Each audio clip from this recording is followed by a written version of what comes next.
theyeshiva.net. Okay, let's continue weiter.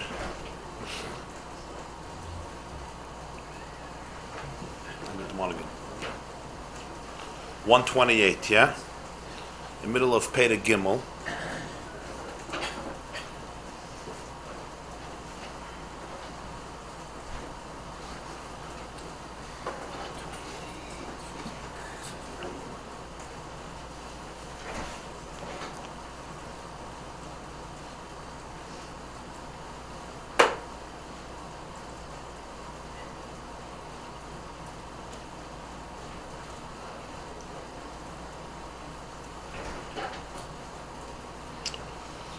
So we have been learning the Nekuda that everything in Torah evolves. It doesn't begin with physical, it always begins with the spiritual, and then it evolves and morphs into more concrete and material incarnations. This is true with Avedis. There's the Aveda of Avodah Zarah in its very brute and crude fashion, but there's the Avodah Zarah Betara. Worshipping your job, worshipping money, worshipping people who you need for money, not working with them, not asking them, worshipping them, meaning I lose my head. Koifif roishay, I'm a shtachava. Yeah. Yeah. Yeah. When the shliach of the hashpah becomes your machshav, the shliach of the hashpah, the channel through which the hashpah comes through, like the shemesh or the yereach, or all those things through which we get hashpah in this world, and a machshav it as separate from the Rebbeinu Shalom. That's the concept of Avodah Zarah. What's the result? Skilla. What's skilla? Again, there's skilla in its very crude fashion, but there's skilla beruchnius, skilla betara. There's like Avodah Zarah betara, there's skilla betara. What's skilla betara? He says he can't open his heart. It desensitizes the ability to experience the full love and the full vigor and the full life in the human heart. The heart is closed, and even with his beinunus and b'chinas havaya, he says lo yuchel liftoyach liba. And the same is true, all the sins that the Gemara compares to Avodah Zarah, anger, arrogance, doesn't mean chas v'shalom zepsan isur skilla. It's the concept in a more edel oifen of Avodah Zarah, and the result is also skilla in an edel oifen. And that's the b'gam and the shem yud. Why is it a b'gam and shem yud? The reason it's a b'gam and shem yud is because yud represents, that's what he says, harei poigim ba'is yud shewinyan abitl b'chinas chachma. Yud, the first letter Yud represents Chachma. It represents Bittel. The Yud is also the seminal point. And Chachma always represents Bittel. Chachma is the first glimmer of consciousness, where the person opens themselves up to that which is beyond themselves. That's what Chachma is. Chachma is the inspiration that comes into the brain as a result of the complete humility of a person to open themselves up to a new reality that transcends me. That's what Chachma is. Bina is already the way the person internalizes the idea within their system. But Chachma is the openness to a complete new idea, which always comes from Bittel. It's being comfortable, having the courage to transcend my intellectual ego and comfort zone. So that's the Yud of Shem Havaya. So that's what we say. Im pagamti ba'os Yud. Bebittel Kriya Shema. What's Bittel Kriya Shema? Bittel Kriya Shema is Achdus Hashem. Kriya Shema is Bittel. Kriya Shema is the oneness with Hashem. When I was Mevatel Kriya Shema, whether through anger, whether through arrogance, all these things, through Avodah Zarah Betara, this is all skilla. So when the person says Nischayafti bebezdin skilla, Vareini Kilu Niskalti, bebezdin Hagadol Shebeshleim Advar Koit Shmecha. It's not just Kilu Niskalti in a physical way. It's the recognition of the psychological ramifications of a person who's not completely one with his own source, not one with his true self, and therefore his heart is plugged. Ukahai gavne bebittel mitzvahs esse atluyas bais yud, bittel Torah, der reise mechachman avkas, etc. Then you have the hey. Ha-hey shal Hashem, the second letter, the hey, ubchinas is beinanus, ba'oirich v'reiche begdulas ein sof baruch hu lahalav libay. It's the meditation in the infinity of the Ein Sof, which inspires the heart. Unlike the Yud, which is a tiny seminal point, the Hey is expansive. It has both length and breadth, which is like Bina versus Chachma. Chachma is the glimmer of consciousness, and Bina is the development of the idea. Ba'arichis, there's Harchava, that's the Hey, which allows for a more developed, powerful emotion. Ukeneged zeh sreifa. And then you have the penalty of sreifa. What's sreifa? Here again, there's burning sreifa, physical, the physical punishment. But we're talking here always the psychological idea. She yisroif liboy be'eish zara v'tayvas chumrius. What's sreifa? Sreifa means the heart gets burnt up with an alien fire and with brute addictions. That's what it means, a person gets burnt. Skilla means you don't feel. You're numb. You're lifeless. You can't have empathy. You can't experience love. That's skilla. What's sreifa? It's fascinating. Sreifa is you have a lot of passion. But what type of passion? It's passion in order to numb the pain of numbness. The fact that I can't feel is so painful and I need to feel something. So therefore I develop all types of substitute emotions and passions in order to compensate for the void of the fact that my heart became like stone. So skilla is one component. Huh? The heart became like fire, not like stone. So therefore the heart becomes like fire. But what type of fire? It gets burnt up. It gets consumed. Don't think somebody gets burnt, chas v'shalom. They're not left, not there anymore. A person gets burnt. They become flooded, not flooded by water, flooded by fire. All types of passions, all types of taivas, all types of addictions, they're not in control anymore. They're burnt up in it. They're overwhelmed. So here there's a fire, there's a tremendous fire because they're always thirsty for more. This one needs his alcohol, and this one needs his gambling, and this one needs his smartphone, and this one needs his food, and this one needs his whatever it is. Kol chad v'chad l'fim shirur delay. Whatever it is, this one needs other things. I'm not going to get so graphic here at the moment, but every person, this is their soul gets burnt up be'eish zara. What's an eish zara? It's an alien fire. It's not the passion you're really looking for. It's not the passion that feeds your soul. It's the passion that gets you always more hungry, more thirsty. You could never satisfy yourself because what you're looking for is not that. That is only a distraction.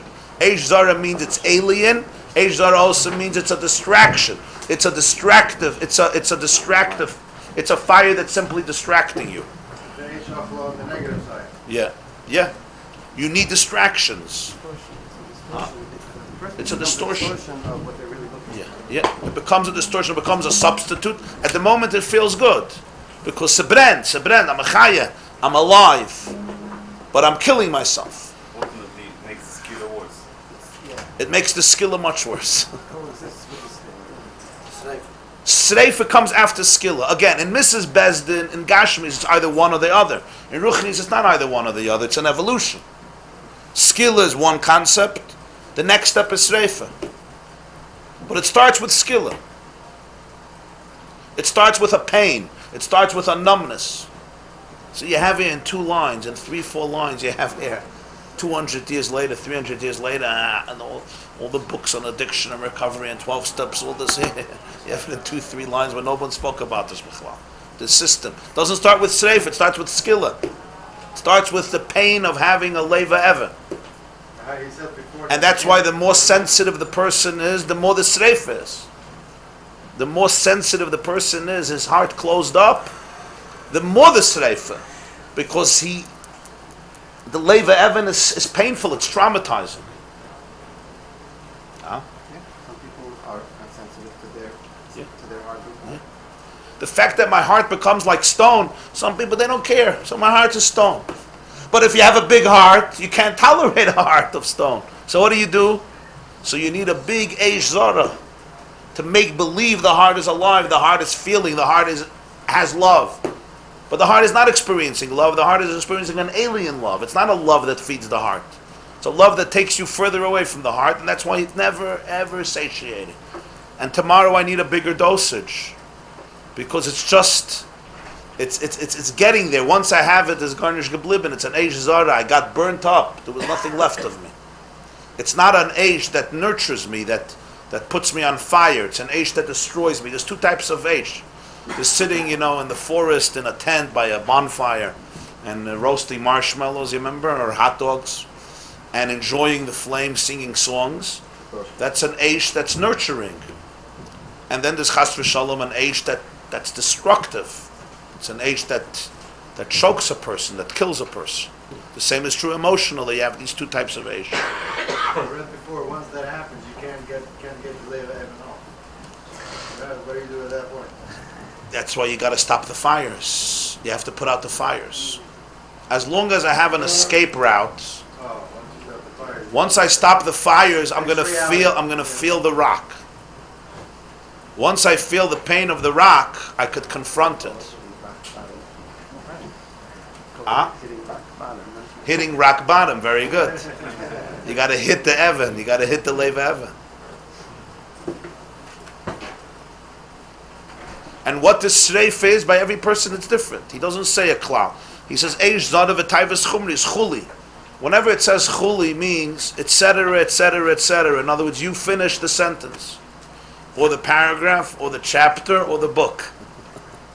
Chuli looks like an insignificant word. It's not an insignificant. Chuli literally means to finish, like vayechulu hashamayim, right?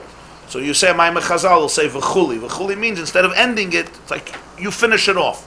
Here he's not saying Maamer Chazal. He's talking about tayvus chumrius. But chuli means let everybody finish it off. He's not going to describe here every conceivable addiction that people have and every conceivable distraction that people have in order to get themselves on fire to numb the pain and the void of having a levav. Chuli, you got to finish it off. What does straight have to do with tefillin? That's the job of the shear. That's not, What does straight have to do with tefillin? Good question. So we asked, you a good one. In Krishma, bittul kriya shema is skilla. Why? Doesn't mean when a person doesn't say Krishma he gets skill. There's no such a thing.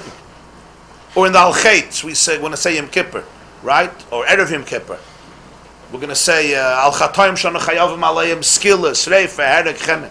Are these serious stuff? So people say Al-Chet. The whole union of Al-Chet is to understand what the whole union of Al-Chet is not to it's to Aleph Beis. Al-Chet is about a consciousness. The whole union of Vidui, right? That's why it's good for some people to read these things in English, because they don't know what Al-Chet means. Al-Chet shechadon lefanecha b'sikur oyin. What is that? Ask people. What's sikur oyin? Crooked eye? No. A begrudged eye? What did he say? Yes, The glance of an eye. interesting. What type of sins do you do with the glance of an eye? In the women's section. Interesting. I grew up with knowing that means makeup. They cover it up. Sikur oyin means makeup. Okay. They have their own maybe translation of the machzor. We learned in Masechta Rosh Hashanah Daf Yud Ches. Hakol niskarin b'skira achas. That also means makeup. What's the chutuni then? Glance of an eye. No, chutuni. Why do we do a lashon rabbin? Lashon rabbin. Mr. Shir. Why we do lashon rabbin? Al-Chet is saying chutuni. You didn't come with me to say. Hashem knew, but God knew, right? It's strange. The lashon rabbin is strange because it's like not a way to confess. Imagine I ripped you off $100,000 and I want to apologize. I come to you and I say, we want to apologize because we stole. Get out of my house, Menuvo. Not apologize. I stole. Hashem ti, but God the ti. What's this Hashem knew? God knew, Chazal knew. And the best is by Jews mehep nachan zingen. I backstabbed you. I killed you. I destroyed you. I betrayed you. I lied to you. I mocked you. I eliminated. Was singst du? The singst noch. They say a ma'aseh that a boy came from yeshiva, and So on Chumash he got a 60, and on Shulchan Aruch he got a 50, and on Gemara he got a 40. V'chuli v'chuli. Okay, and the father looks and looks and looks. And he's okay. This he failed, that he failed. English, math, biology, everything. And they had in class, they had a session on singing and dancing. Dancing lessons or singing lessons. And there he got 100. The father saw that, got 100. He gave him a frask. He said, I don't understand. What do you give me a frask for this? On this I got 100. He says, you fail everything else and du hast noch koyach zu singen und tanzen. You fail, you're dancing nach euch. Was tanzt du? You fail. Was tanzt du? So the Hashem no begadno. This is all the pell of this. Huh?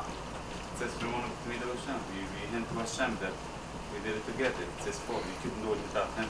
They say from the Pinchas Koritzer. One of the Talmidei of Hashem. It's a very heavy interpretation that Hashem knew, but God knew. Al Chet Shechatanu is we and God. Why is it heavy? It's true. I'm saying it's a daring interpretation. After what we learned here in the morning. In other words, you were. No, I know not here, but It's in general. out of the safety zone. Out of the safety zone.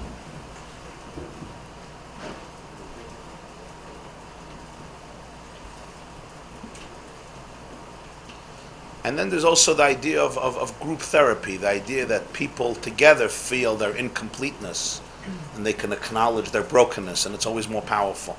So really a shamnu is not that I'm trying to absolve myself or exonerate myself.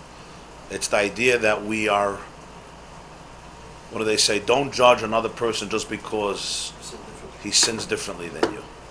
You know, that's another concept of a shamnu. I'll call upon him. So bittul kriya shema is a bittul of yud. It's a begam in the yud of Shem Yud Kevavke. Right? The yud of my soul, the chachma, the bittul, the avodah zarah, the skilla. Then you have the hay is already different. The hay is not chachma, it's bina. Bina is development. Bina is what creates emotion. Chachma doesn't create emotion. Chachma is a glimmer of consciousness where the person gets lost in a concept. The person actually ceases to exist as they're opened up to a higher level of inspiration. I think Edison said, or somebody said, all invention is 1% inspiration and 99% perspiration. Yeah. Chachma is inspiration. Bina, Thomas Edison, yeah.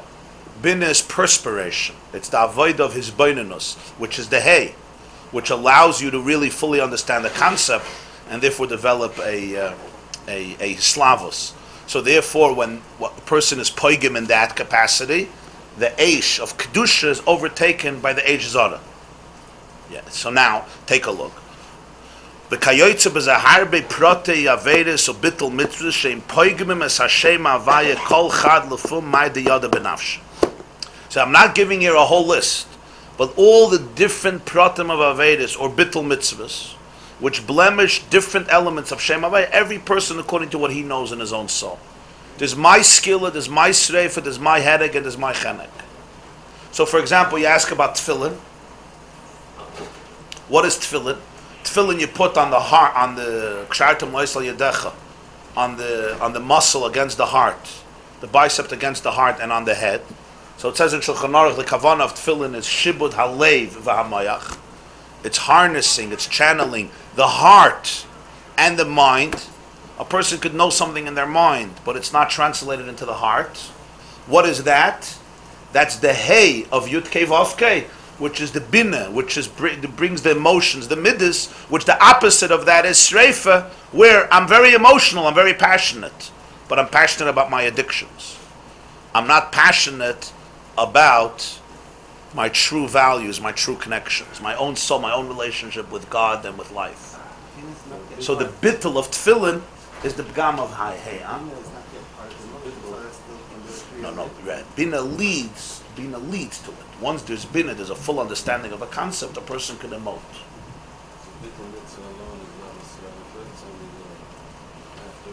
No, the bittul of this mitzvah is sreifa, but again, we're talking everything in ruchnis. There's avedas that are sreifa begashmis. No, one could be skilla, one sreifa, one headache, one chenek. Then there's headache. What's headache? Headache is a person is beheaded. They lose their head, they lose their mind. No awareness anymore. It's a person without a head, yeah. Huh? What? Yeah. Then there's chenek, strangulation. What's strangulation? Strangulation is the ear is not allowed to go from the brain into the heart. The passage of ear between the moyach and the leiv is interrupted. The passage. Person had a große cup, but there's no harmony, there's no balance. Maybe he gives it away to somebody else. It's chenek. Yeah, it is. That's what we say in Krishma.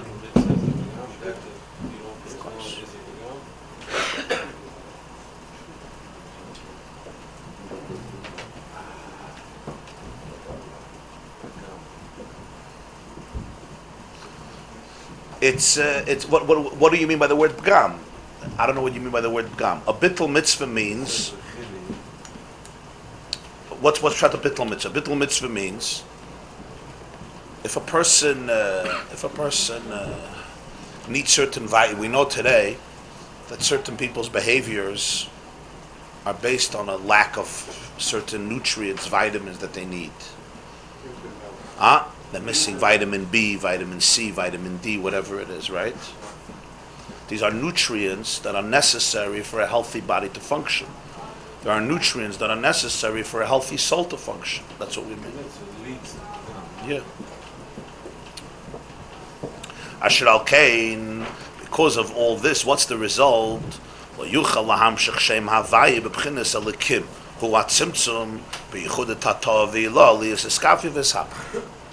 So now he brings it full circle. What happens now is the person doesn't have the ability to communicate, to connect. The Havaya and the Elikim. We explained before that the whole Yesod of the Bria is V'yadata Yem V'ashavei Salavavach Ki Hashem Hu Elikim, to synchronize Yudkei Vavkei and Elikim. What's Elikim? Elikim is the world that we live in, which is based on symptom, based on restrictiveness and concealment. That's the Shem Elikim. That's the place where we live in a world of barriers, of restrictions. In a person's own life, that means when I'm in a place of restrictions and symptom, I don't see the fullness of my being, the fullness of my presence. Havayu Elikim means realizing that the two are really one. That the person should not surrender to mediocrity and live in a place of concealment, but to realize that there's Yichudei Law or Tata, the lower level of unity, the higher level of unity, night or day. We learned earlier Krishna by night, Krishna by day, Yaakov, Yisroel. One is a Skafya, one is a Sabcha. One you're in a state of battle, one you're in a state of peace. One is subjugation, one is transformation. Different levels of Avodah, but the common denominator in all of them is that there's an awareness that there could be a unity between Yudkei Vavkei and Elikim. Shem Havaya could come into the world of Shem Elikim and Tzimtzum. So Yaakov Avinu, now let's remember, we explained before that Hashem Hu Elikim has two interpretations, you remember? One interpretation, Hashem Hu Elikim, is that Elikim is also really Hashem. Vos says Elikim is Hashem, that really the whole Tzimtzum is only for there to be revelation, because without a Tzimtzum there wouldn't be worlds. So Elikim is also a tool for Yudkei Vavkei. The second Pirush in Havaya Hu Elikim is that even Havaya is Elikim legabe etzem, a much deeper interpretation. That even Yudkei Vavkei, which is Gilui of Ein Sof, is also Tzimtzum. Because legabe the etzem, that itself is an inyan of Tzimtzum, as he explained by Riches, that even the source of life is called Ayin, because legabe the etzem it's Ayin. So therefore, there's two pshatim in Havaya Hu Elikim. So Yaakov Avinu says, Im yi Elikim imadi, Elikim will be with me, Ushmarani. And after everything, V'shavti v'shalom el beis avi v'hoya Hashem lila Elikim, that after all the madregas, he's going to reach a place where Havaya is going to become Elikim. In other words, go back into Atzmos. So Yaakov speaks in Avodas HaTzadikim, where you're going mimadrega lemadrega, and therefore you're climbing this ladder until v'haya Hashem lila lekim. But then he started with the person who is not like Yaakov, not madregas tzaddikim. Rather, he blemished, he erred, he fell, he stumbled in his life. And he starts off with the whole Begam and Loises or Bittul Mitzvah, which doesn't allow the connection between Havaya and Elikim and Yichudei Lo Tato, because Havaya gets blemished in his life, so there's no connection. There's an imbalance between Havaya and Elikim. So he says, Va'etza Yu'utzelaz, the Eitza now is Vayitz'aku al Havaya. We say in Tehillim and Kuf Zayin, many say that of Shabbos before Mincha, Vayitz'aku al Havaya. They scream to Havaya, meaning to be able to communicate again the Yud Kei Vavke in the person's life.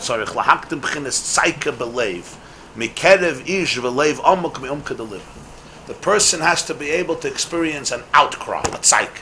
And don't think a tzaik necessarily means a physical outcry. That also. But the main tzaik we're talking about is a tzaik belev. A person could scream, ah, gewaldig. But the question is, what's behind that psyche? The main thing is that there's an outcry from the depth of the heart, lamenting the difficult place that the person is emotionally. Ki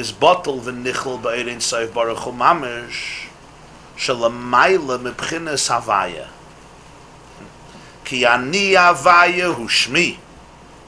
Ela mitzadat smusa yemuhusa yizbarach nikre b'shem anoichi misha anoichi she'enoi nitzvus b'shem v'al zeh nemar anoichi u'moichev she'echa lamani uksiv lifnei havaya titaru l'mayla mebchinas havaya she'shamu aliyas klolos neshamas Yisrael b'yom HaKippurim. Ihr hört, was tut sich, Chevra?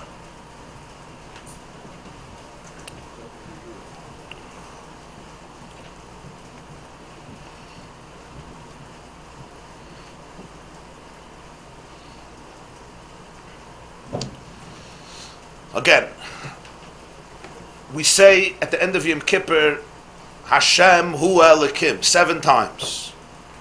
7 times. Was happens? You can't say it once. What's the 7 times?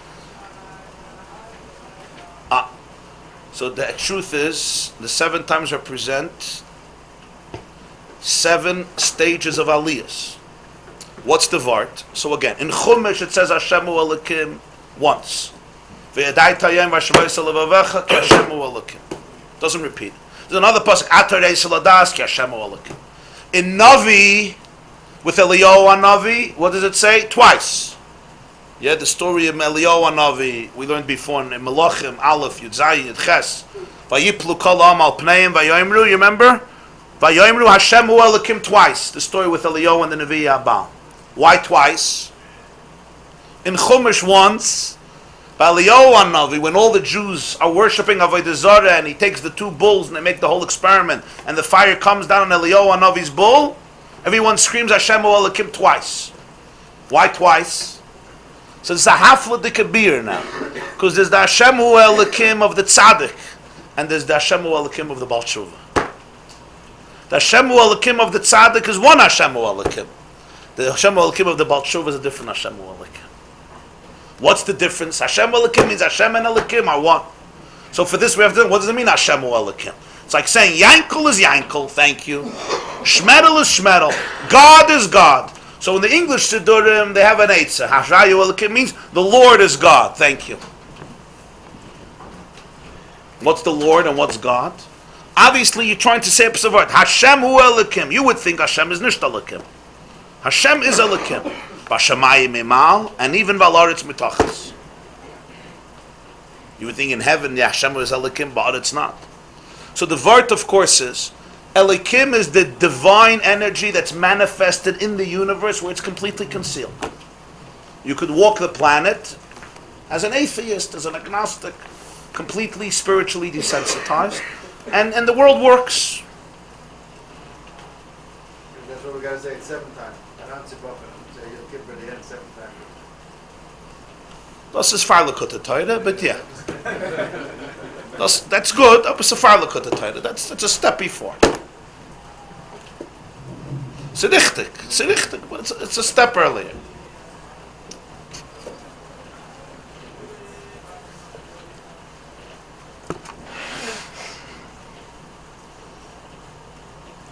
A Yid, I once heard from a Yid.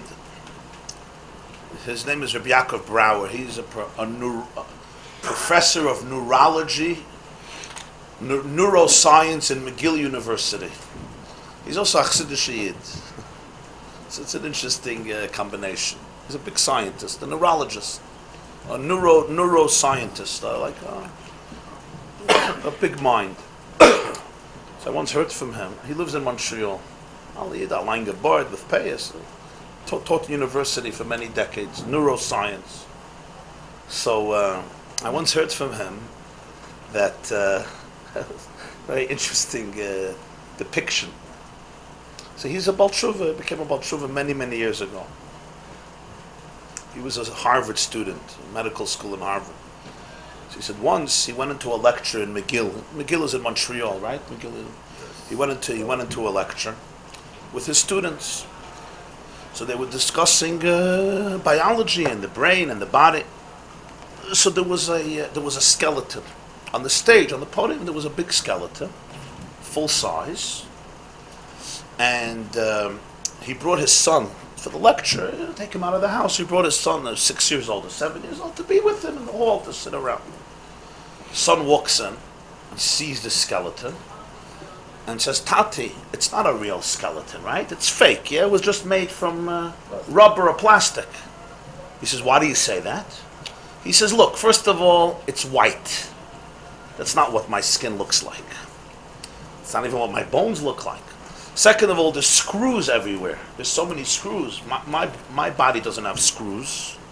I also see there's marks, in different places there's marks, black marks. It's not a skeleton. And I also see that the arm is missing. That means it's not a real skeleton, because a skeleton has 2 arms. So Tati, it's not a real skeleton, right?" He says, "Yeah, no. That was the end of the conversation." He says, "What happened?" Of course it was a real skeleton. His son was frightened. He was frightened. So how did he deal with the fear? One of the ways of dealing with fear is denial. It's not a real skeleton. But it is. But then he saw differences between this. There's screws. So he took those differences and he says, "There's screws. That proves it's not a real skeleton." And it fitted into his picture, and everything was calm, and his father shook his head, and the boy was happy because it's not a real skeleton. Of course it was a real skeleton. There's screws because that's what they did in the hospital in order to set it up, and there were markers because that's what he was teaching. And it was a certain color because it was an older skeleton and it was missing an arm for whatever reason. So what happened? He needed for his serenity that it shouldn't be real. But it's far too real. So he found ways to prove that it's not real. Of course, all the proofs, it's not a real proof, but it's real. So he said, in the world of science, you see this constantly. You see this constantly. What do you see?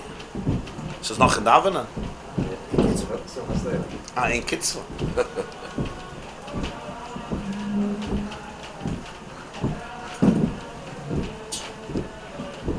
So he says, you see this constantly. A person comes with a certain mahalach. This has to be my conclusion. I'm going to make this my conclusion by hook or by crook. This is going to be my conclusion. No question. And it's not true, but it's fine. I'm going to reach this conclusion. And then I'll say, you see this? You see this? You see this? You see this? It proves it. He says he often sees this in the world of science. And he was explaining the tendency of atheism that is so entrenched by many scientists. He said the conclusion has to be that the world has no God, because that will shake up too many things. And then you point to this, you point to this, you point to this. That's the world of Elikim, the world of Tzimtzum, the world of Yudkei Vavkei, the world of revelation. Hashemu Elikim means creating Achdus, seeing the world as a place of harmony. In that itself, there's Bashamayim Imal, there's large mitachas. Bashamayim Imal, it's serene. Al Aretz Mitachas, it's with struggle. Yaakov, struggle. Yisrael, Li Rosh. Yaakov Yud Ekev. One is Krishma at night, one is Krishma in the morning. It's dark or it's light. Sometimes you live in a space of darkness, of confusion, of uncertainty. Sometimes you live in a space of brightness. That's the communication of Hashem Hu Elokim. What's Pshat Havaya Hu Elokim specifically? It means that even Elokim is only Yud Kei Vav Kei. For there to be identity, for there to be a world, there has to be Elokim. So it's really part of God's expression. If Havaya would be expressed without Elokim, we would cease to be. Everything would be Ein Sof. For Havaya to communicate with the world, you want a relationship. So you need Tzimtzum in order to create a relationship. Because without Tzimtzum, there's no room for identity. That's Yud Kei Vav Kei on one level. But then there's another Yud Kei Vav Kei. What's the other Yud Kei Vav Kei? There's another Hashem Hu Elokim. And that is, even Hashem is only Elokim. A whole different word. Not that Havaya Hu Elokim, that Elokim is also Havaya. The second pshat is Havaya is also Elokim. In the Yeshiva Shesprach, the first pirush is it's an uptaich in Elokim, and the second pirush it's an uptaich in Havaya. The first pirush, Havaya Hu Elokim, is Adin in Elokim. Elokim is Eich Havaya. It's also God revealing Himself. Concealment is also revelation. It's the ability for you to emerge as a separate person. You can't emerge as a separate person if there's no Elokim. Right? Because you get flooded. It's like a tsunami of divinity. There's no room for you. For there to be you, I have to conceal myself in order to create space for you. A good parent, a good teacher, a good mentor needs to create space for people to learn and make mistakes and become independent, unless you want them to be robots. So Hashem Hu Elokim means Hashem is Elokim. Elokim is also expression. It's also Gilu. The Helam is only a method of communication. The second Hashem Hu Elokim is different. It's a Pshat in Havaya. Even Hashem is only Elokim. Why? Because even the Ein Sof, when it's revealed, is only Elokim. It's only a trickle. It's like the ray of the sun. The ray of the sun is revealed, but what is it? It's only a little radiance of the sun. It doesn't capture the fullness of the sun. And the ray in the sun itself ceases to exist. It doesn't occupy space. We spoke many times the mashal that's brought here in this Maamer. It's one of the big mashalim in Likkutei Torah. It's already from Tanya. And that is, what's the relationship of a light wave to the solar core when it's inside the solar core? A light wave is unbelievably powerful when it leaves the solar core. But in the solar core, what's the value of a light wave? For us, it's huge. It lights up the planet. We're very thankful for light waves. We're grateful for light waves. Hallelujah, shamayim v'aretz, hallelujah, shamash v'yareach. But what's the relationship of the light wave to the solar core? In the solar core, it's batal amavutal. Havaya, even Havaya. Ani Havaya hu shmi, it's also a name. And the definition of a name is only that you should be able to define me. For myself, I don't need a name. The whole name is only the way I am experienced by you. You know, even Yud Kei Vav Kei is the way the Ein Sof is articulated by creation. It's still not Elokim, it's Havaya. But even Havaya is Elokim. Even Havaya is Elokim. Already Yud Kei Vav Kei, which is Yud, Hey, Vav, Hey, Chachma, that's already Elokim, that's already Tzimtzum. The Gili of Ein Sof is also Tzimtzum. And that's why we say HaChachma may ayin timotzeh. It's ayin. Was heißt ayin? Why do we call it ayin? Again, why do we call the world yesh may ayin, something from nothing? Why is it called nothing? Here again you have the same two interpretations. Either it's a din in the yesh or it's a din in the ayin. I'm using this again, yeshiva shalosh. You could touch the reason it's ayin is why, it's yesh may ayin, why? Because for the yesh it's ayin. I gave you the mashal. For the sukkah, for the nail, a hammer is something. Your seichel doesn't mean anything. Divinity is intangible. It's not a reality. We call it ayin. That's an uptaich in the yesh. But there's a deeper interpretation of ayin. And that is, legabe etzem, even the Ein Sof is called ayin. It's like the light wave in the solar core. It doesn't have a shame. It's ayin. It's nothingness. It's like the two taichin in Hashem or Elokim are the two taichin in ayin. So Yaakov Avinu says, when I finish my whole avodah, v'shafti b'shalom al beis avi. Yaakov goes on a journey. That's like the journey of the soul that goes from Eretz Yisrael to Chutz La'aretz. Vayetze Yaakov me'ershav vayelech harana. Im yeh kimi modi ushmarani v'nosan li lechem lechel uveged lilbush v'shafti b'sholem al beis avi v'hoya havaya lila elikim, which is the ultimate that even havaya will become like elikim. Yaakov speaks kederech hatzadikim. They climb the ladder malmata l'mayla. You start with elikim, you go to Yud Kei Vav Kei. At the end of his avodah v'hoya Hashem lila elikim. But this Maamer is about Shuvah. The person who's not like Yaakov. The person who interrupted the flow. Havaya and Elikim are not synchronized. This is a person who experienced skilla, sreifa, herek, chenek, emotional. The heart became like stone. The person became an addict. The person lost his head. The person is completely imbalanced. Skilla, sreifa, herek, chenek. And some know how to do all four in one day.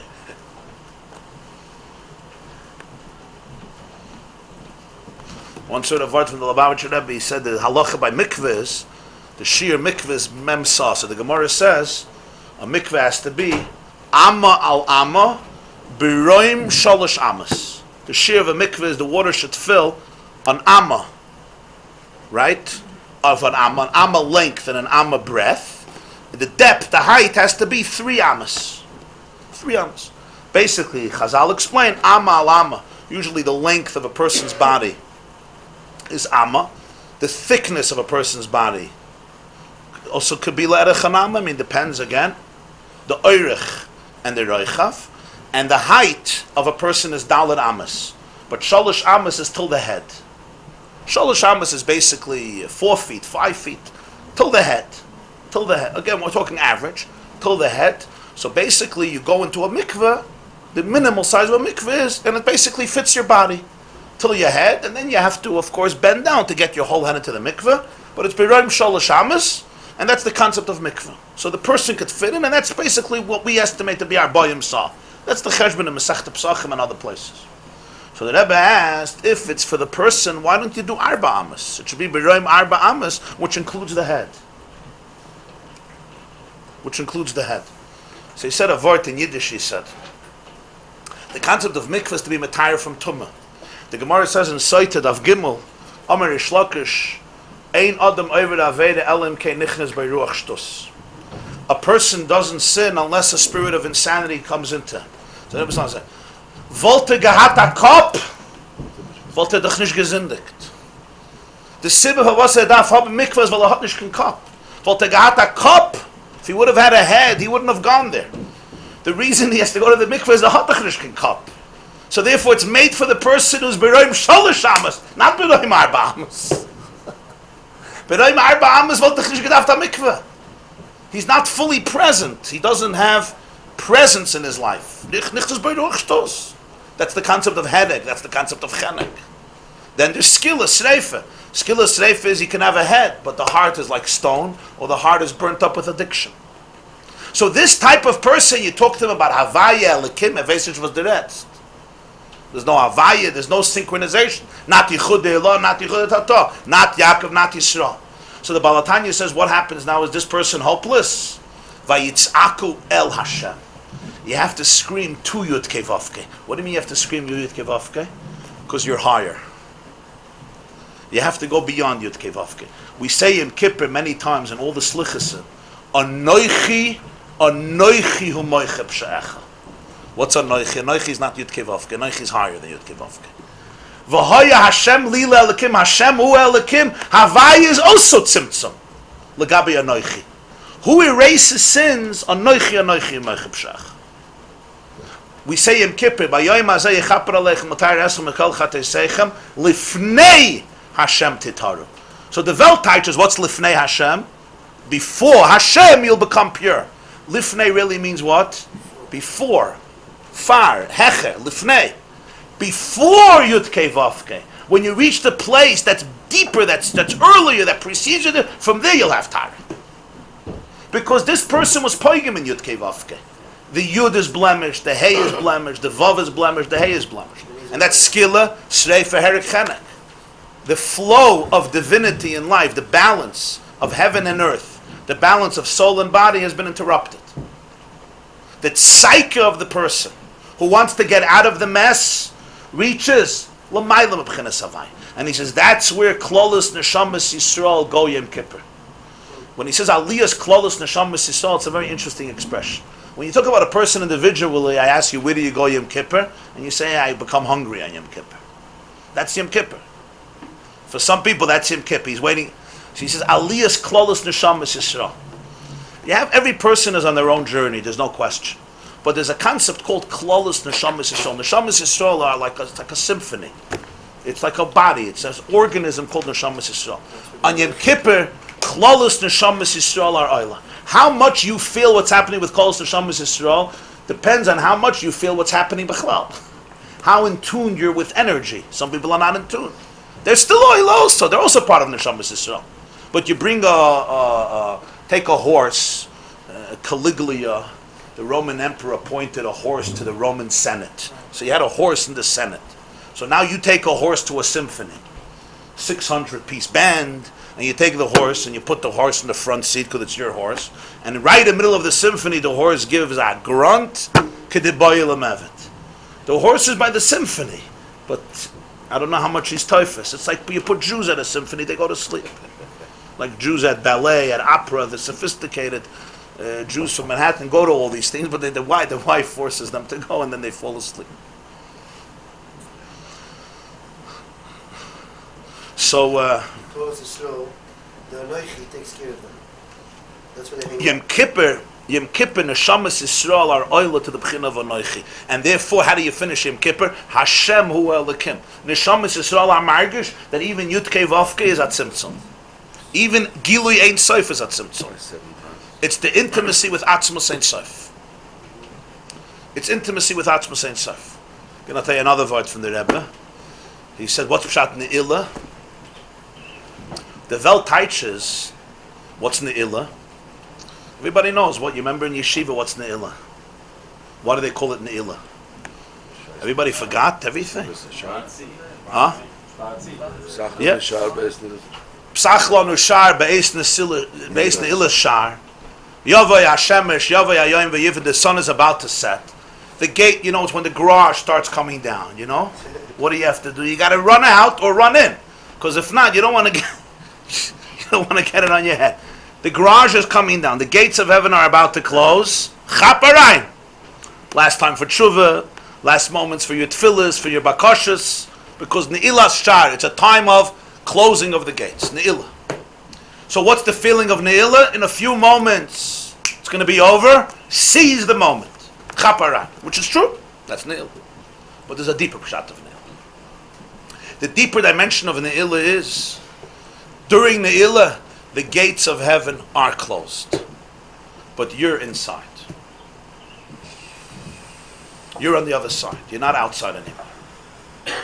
Because Hashem hu Elokim.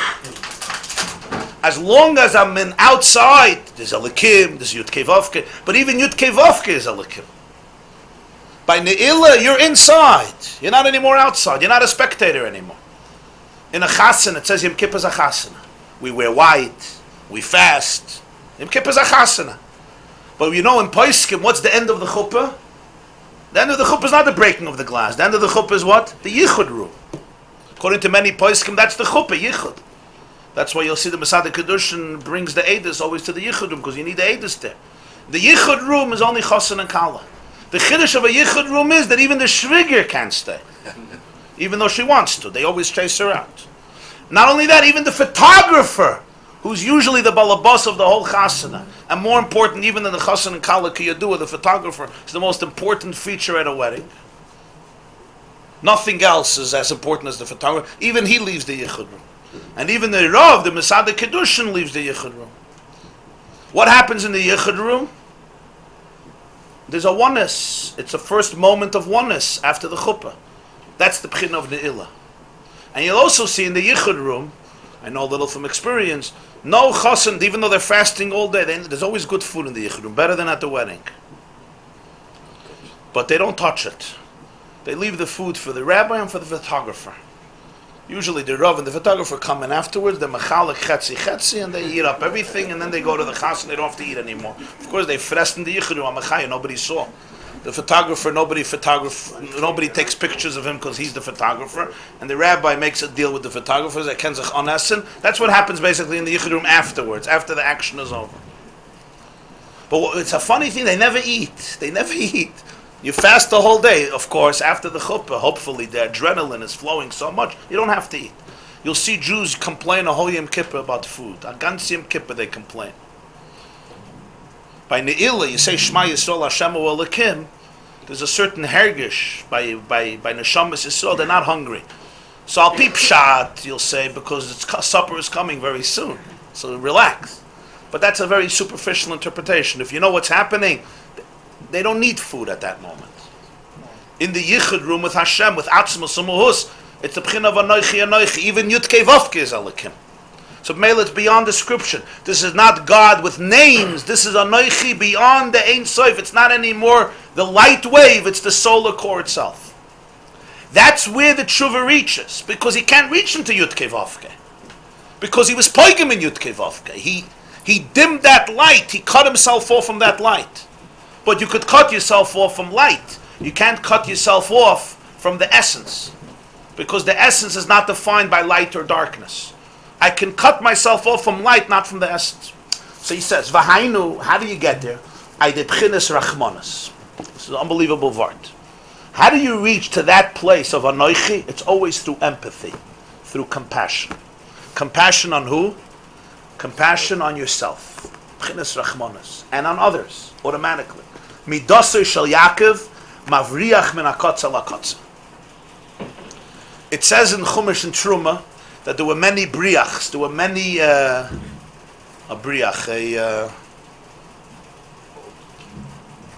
poles that went into bolts to connect the beams of the Mishkan. There was briach hatichayin mavriach min hakotza lakotza. The Zohar teaches min hakotza lakotza doesn't mean from one, it means all around, min hakotza lakotza. So it says in Zohar that's midasei shel Yaakov. Midas harachamim is briach hatichayin mavriach min hakotza lakotza. What does this mean? Avram and Yitzchak not, Yaakov yeah. Love has limits. Discipline has limits. Gvura. Rachamim has no limits. It's mavrich min hakotza lakotza. There's no situation where you can't evoke rachamim. I can't always feel love. We know that. But rachamim is never bound, is never in shackles. Even a person is in the lowest space. They could feel bad for themselves. I may not be able to feel love. I may not be able to be in a mode of gvura. I look at somebody else. Midas harachmanis. Midas harachmanis means empathy. Being sensitive to the journey of a person and to the brokenness of a person. You'll say, yeah, but he did this, and he did this, and he did this, and he did this. So there's no room for empathy? Ozai, you're right. Love has limits. Sometimes you see certain things and you know what, the love, they say love is blind, right? There's a truth to it. To be in love, you have to be a little blind, maybe.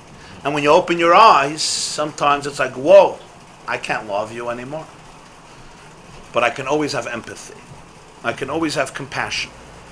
So that's why, Bidasser Shel Yaakov is min hakotza lakotza. There's no place that there's no room for rachamim.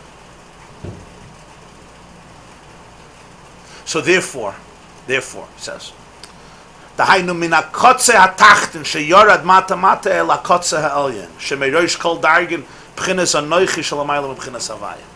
Midas harachamim of the Baal Tshuva vayitzaku alafaya. The compassion, the empathy. Feel bad for the darkness, for your own darkness.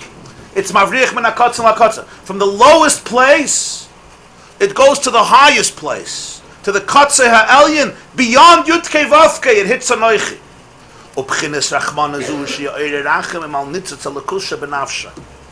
To feel compassion for the divine spark in your soul.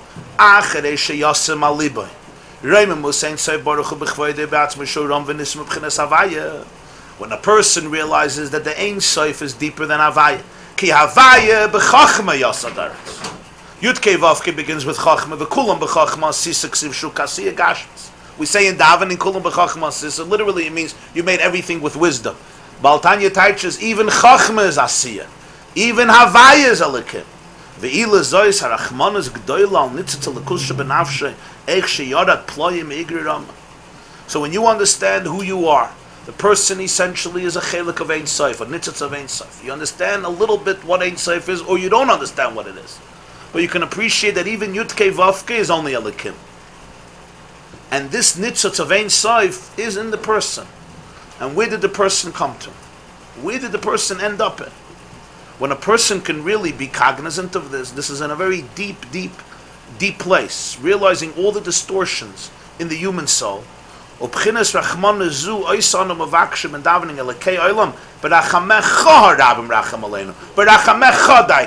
say this. Avinu avarachamon hamerachem rachem na'aleinu. In Avos Olam. In Amei La'aretz we say, Kulam b'chachma asisa, Elekei Olam b'rachamecha rachem aleinu. Why rachamecha? Why rachamim? Why not your rachamim? He says, Kiloimar, sha'ata yedei harachmanas, kama godla b'li shir, ve'ein b'yechoyles hasagas nishmoiseinu l'shayir goydel oitzem harachmanas, ala yirida agdoyla azois me'erein soif baruch. You don't know who you are, so how could you feel compassion for yourself? But God knows who you are. I don't know who I am. I think ich bin a shtik idiot, a shtik zevel, a shtik mist. Especially if you told that your whole life. How could you have rachmanas on a piece of filth, on a piece of garbage? But the Eibishter weiß doch ja wer du bist. He knows that you're Ein Sof. So imagine you see, sometimes you see a teenager. Parents know this very well. A mother tells me, this boy, the brightest, the deepest of the whole family, a genius, most sensitive, most kind, most emotional. And now he's a junkie, or a zombie, or in depression. It's a whole different level when you know who you're talking about. You're not dealing, you look at a person, we don't know who it is. You know who the person is, the history of the person, the potential of the person. What's in the person is a different rachmanas. It's a different rachamim you have.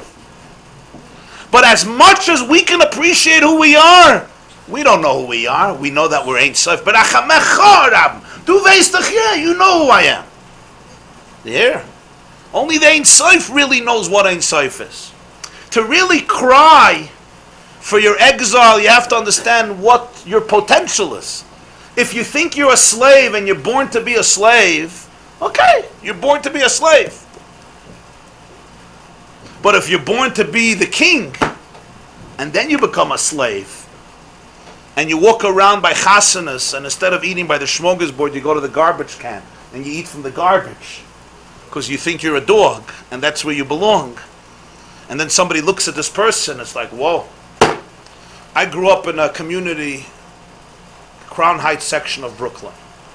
There was a Yid there, Shenaf and Olam Emes. His name was Reb Zalman the Shikr. Reb Zalman the Shikr was Kishmoy Kenhu.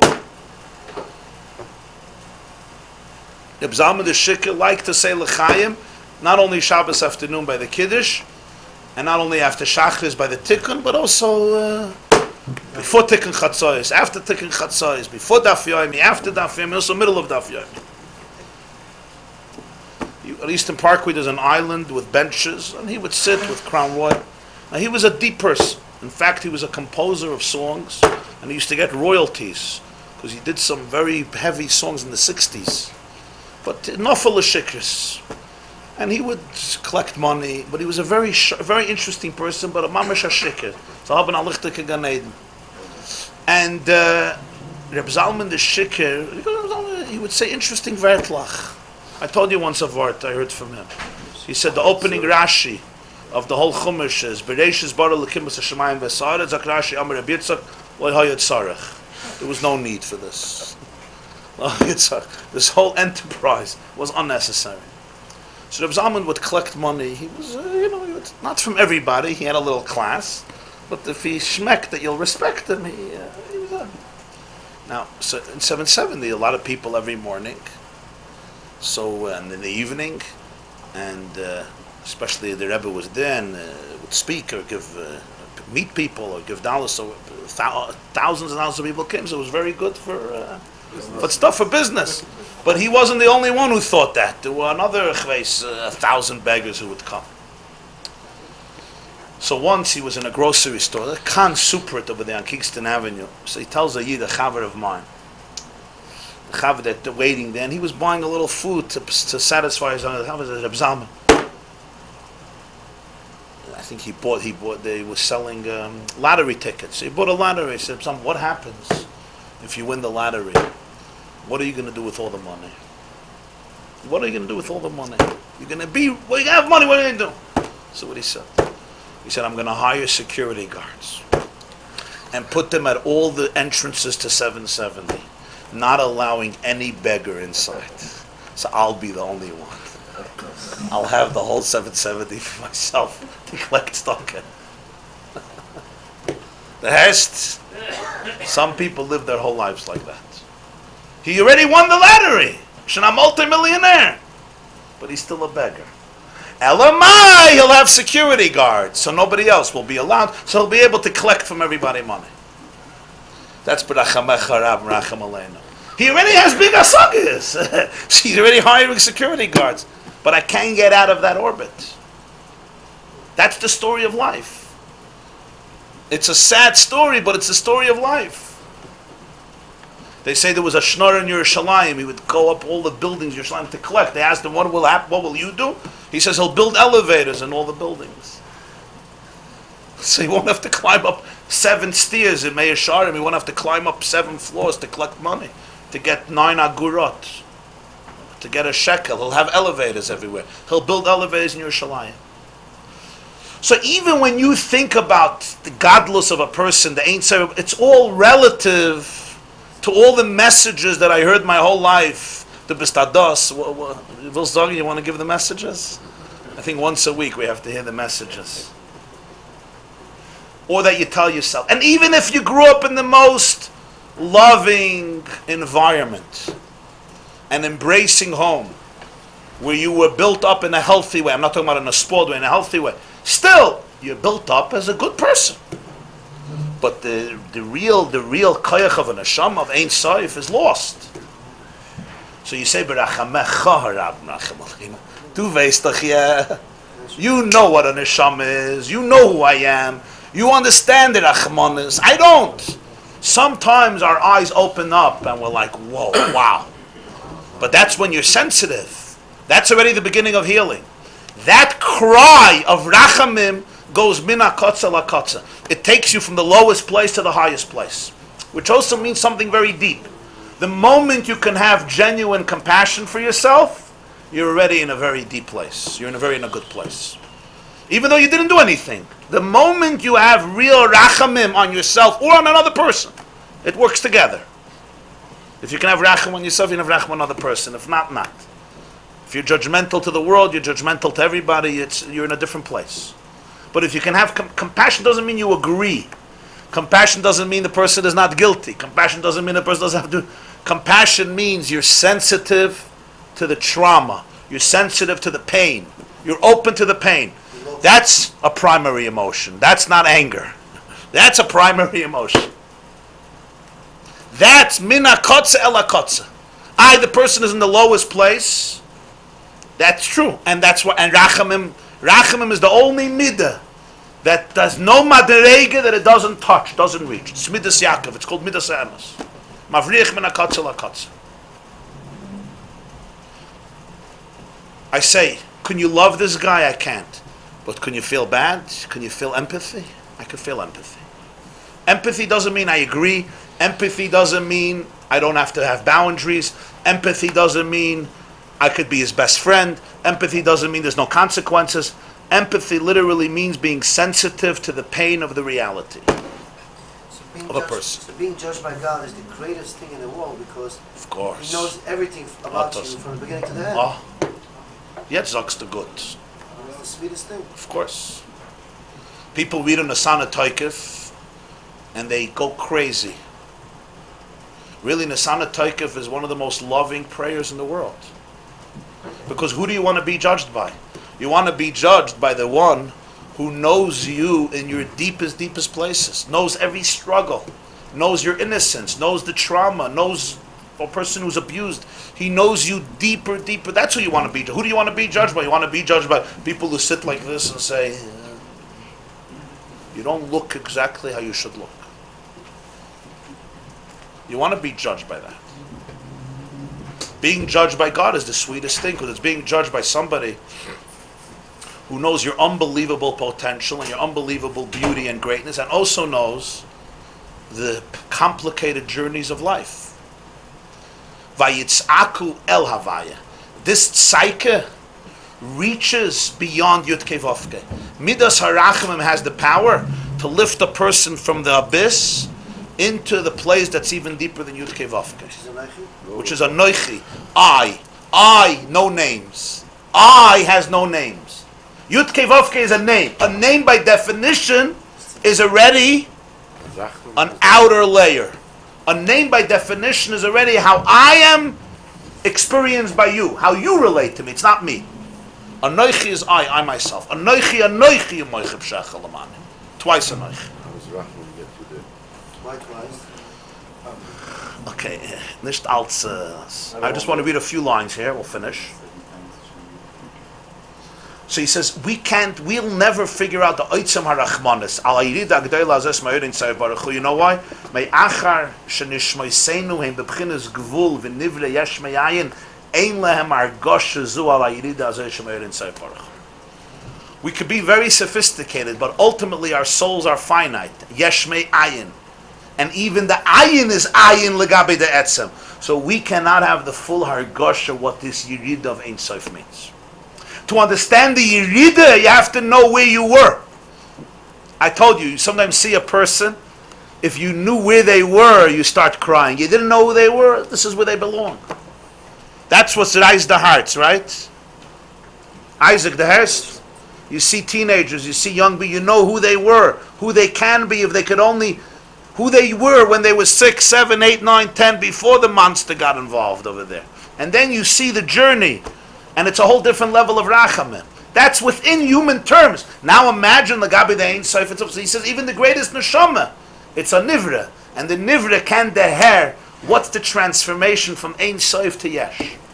That transformation is incredibly profound. V'zeu, here he gives another bomb. V'tispalel chana al havaya u'bochei sifke. The Haftarah of Rosh Hashanah. It should say Chana davens for a child. Vatispalel Chana El Hashem. Lashem. No, Vatispalel Chana Al Havaya. She davens on top of Yudke Vovke. What's Pshat? So the Mefarshim struggle. They explain it.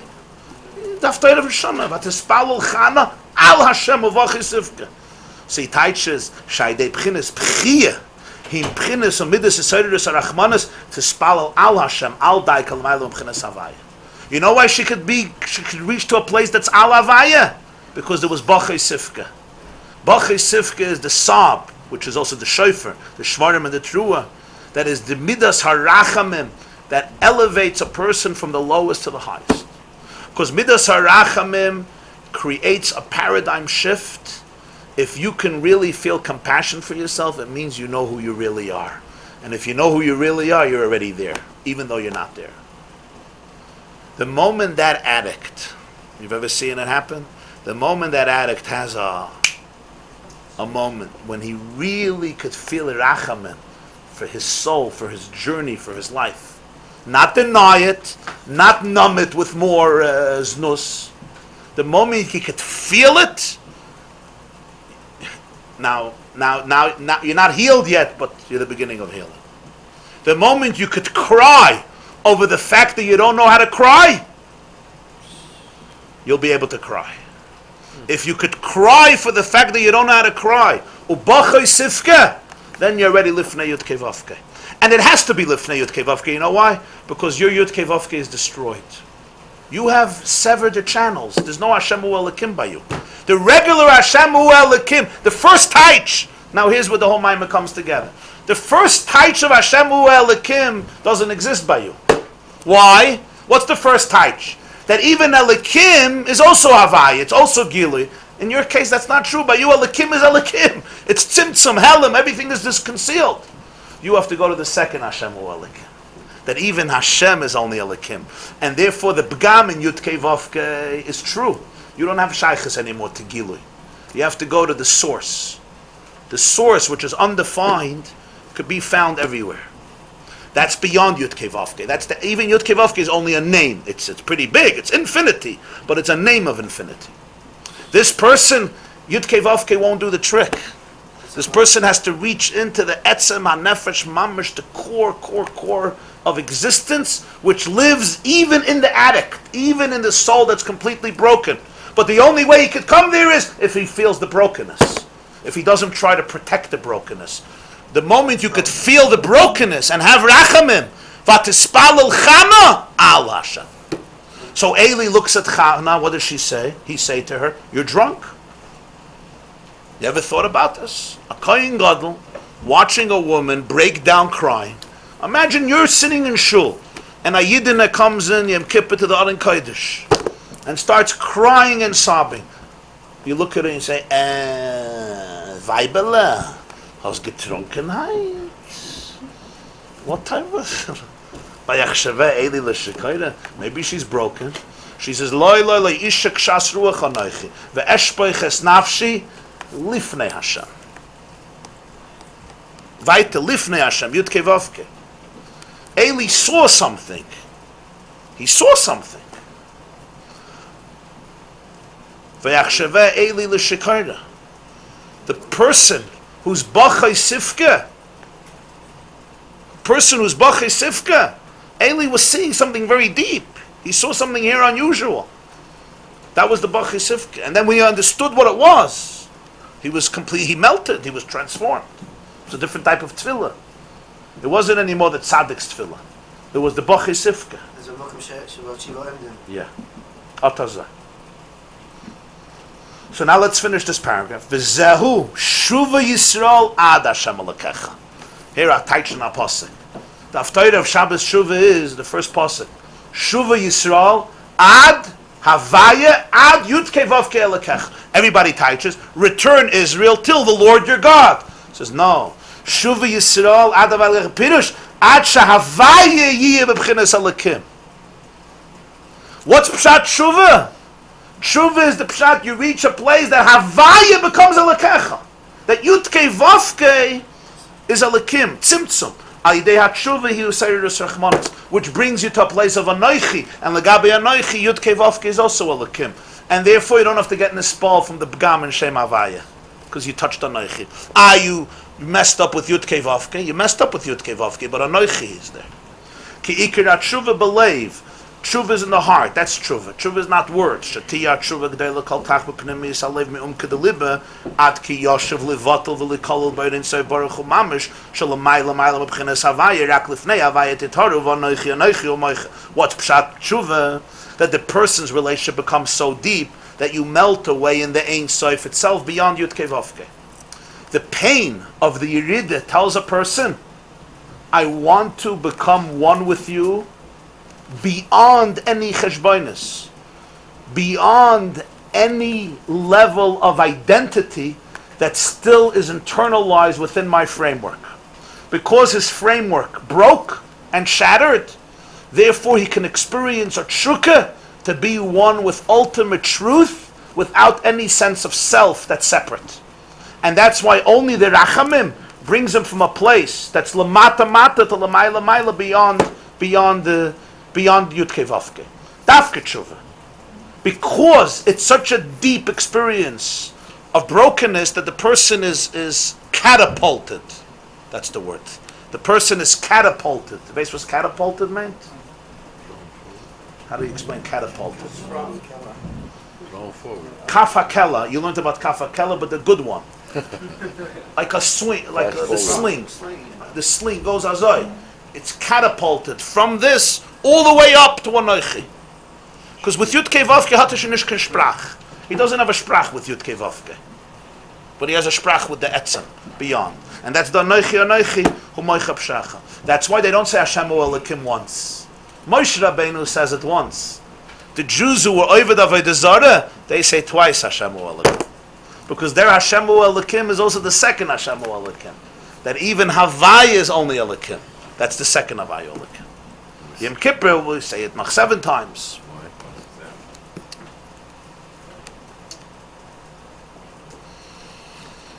Ah.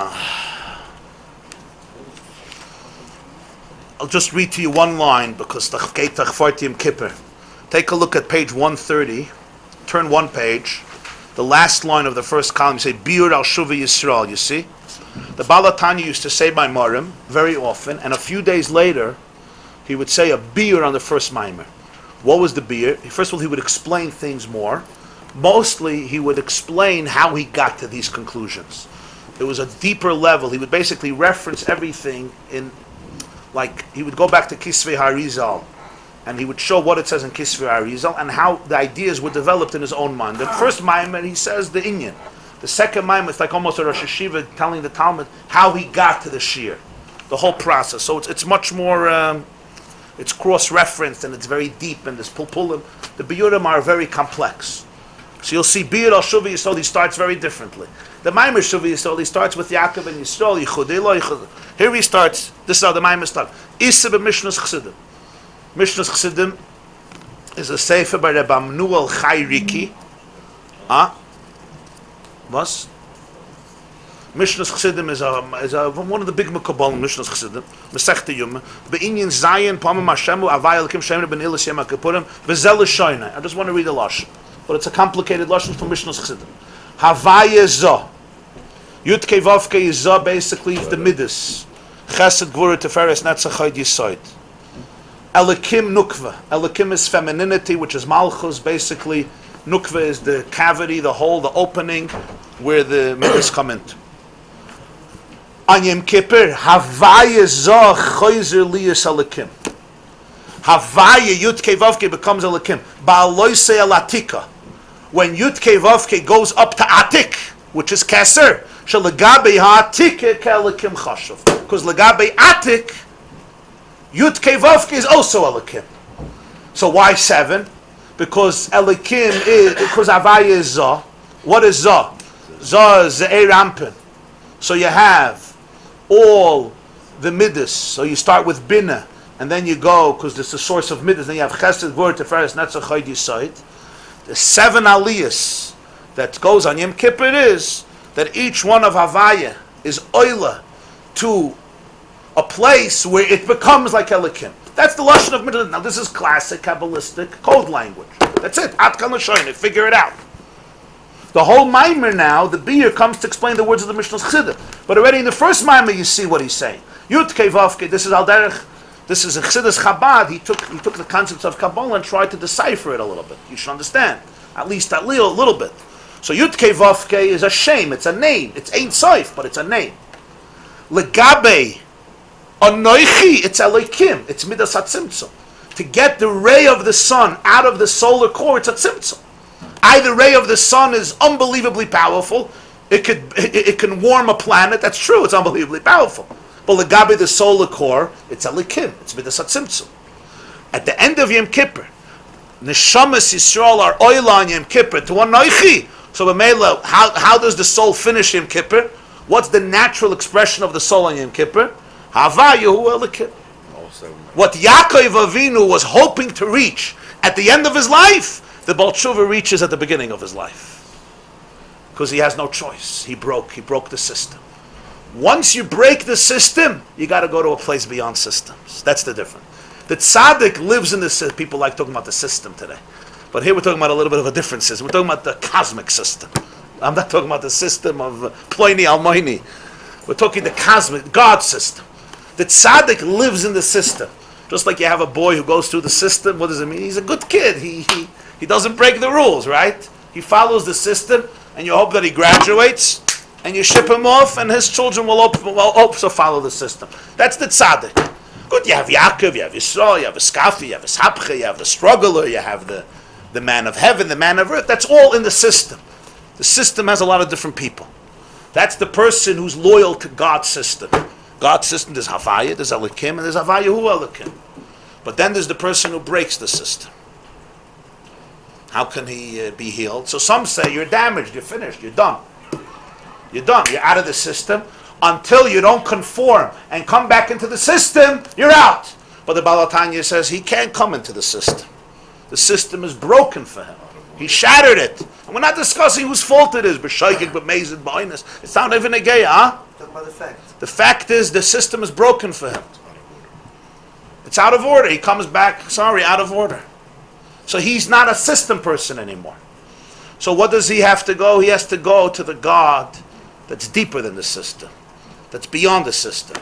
That's the Anoichi, Anoichi, Umecha Pshacha. That God where you say, Havayahu Elikim. And from there, reconstruction begins. From there, he could begin to reconstruct. So he's more sensitive also. Always, always. So when you have that brokenness, the opportunity is, instead of telling the person you're out, you have to tell the person, no, you could reach the deepest place. Midas Harachamim is what allows the person to experience that transformation. Min hakotza ela kotza, mavrich min hakotza ela kotza. It's so easy and so understandable. What is the reason that most people don't reach it? What is the... Because they don't break out of the system. No. Meaning why don't people go there? Tirachamim. Keep some sheep. Arboyim yoim v'ninvei na'apechas. I heard Rabbi Engel tell somebody a few months ago, a person who came to the Shia the first time, so the person said he liked it. So he said, no. You have to come 40 days ritzufis, 40 days uninterrupted, and then make a decision. For you or not for you. But make a decision from enlightenment. Don't come, you tell you, 40 days, but it has to be uninterrupted. So you're in it. And then after 40 days, you make a decision. He says that's what happened to him. And you see later the results. So I overheard the conversation. It wasn't for me. I wasn't even eavesdropping. I just overheard it. It was near me. So I told him that there's a makkah for this in Tanakh, the Haftarah of Yom Kippur. Hashem tells Yoina to go to Nineveh. He comes to Nineveh and he says, Oid arboyim yoim v'Nineveh na'apechas. In 40 days, Nineveh is transformed. Nineveh is turned over.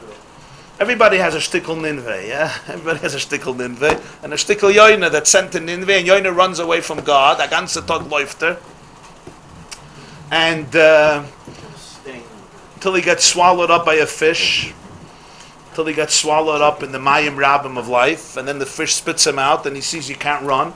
So he comes to Nineveh, and he says in 40 days Nineveh gets turned over, and Nineveh gets shaken up.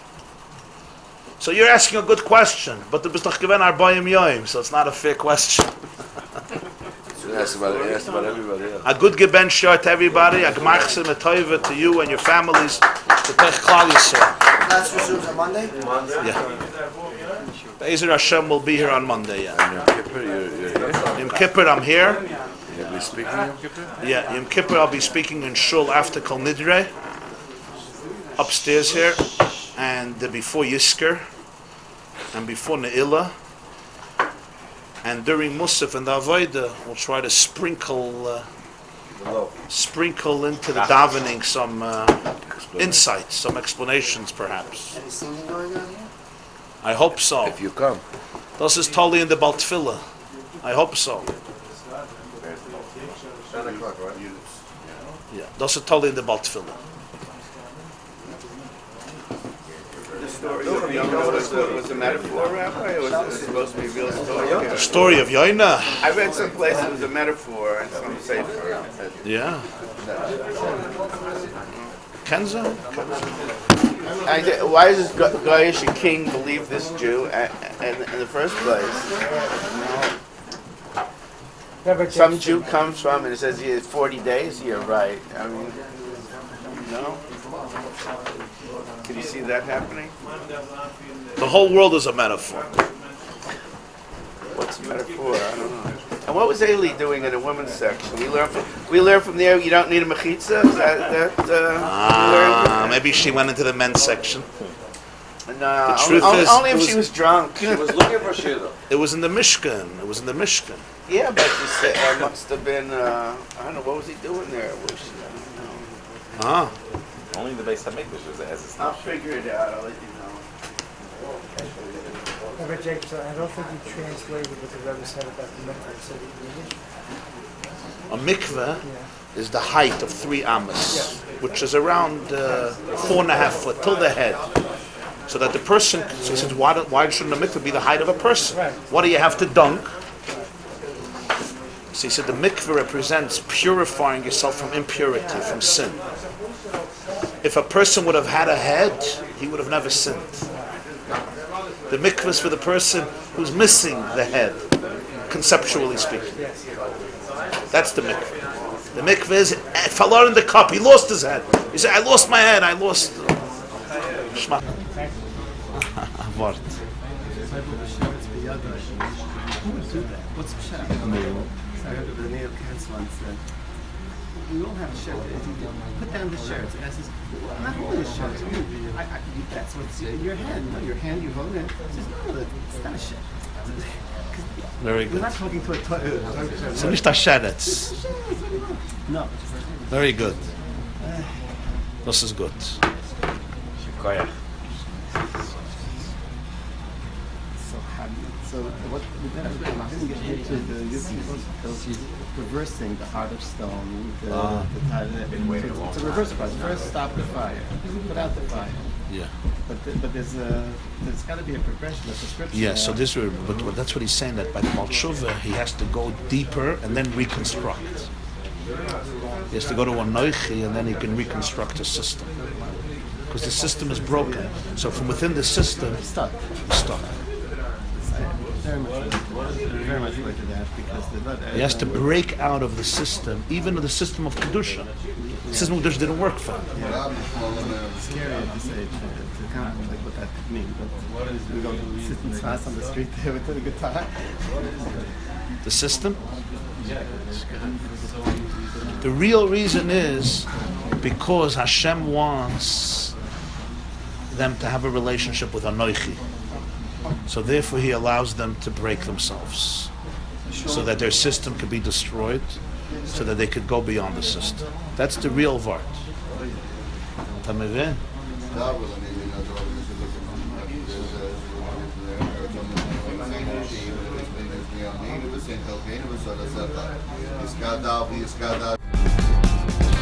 This class is brought to you by theyeshiva.net.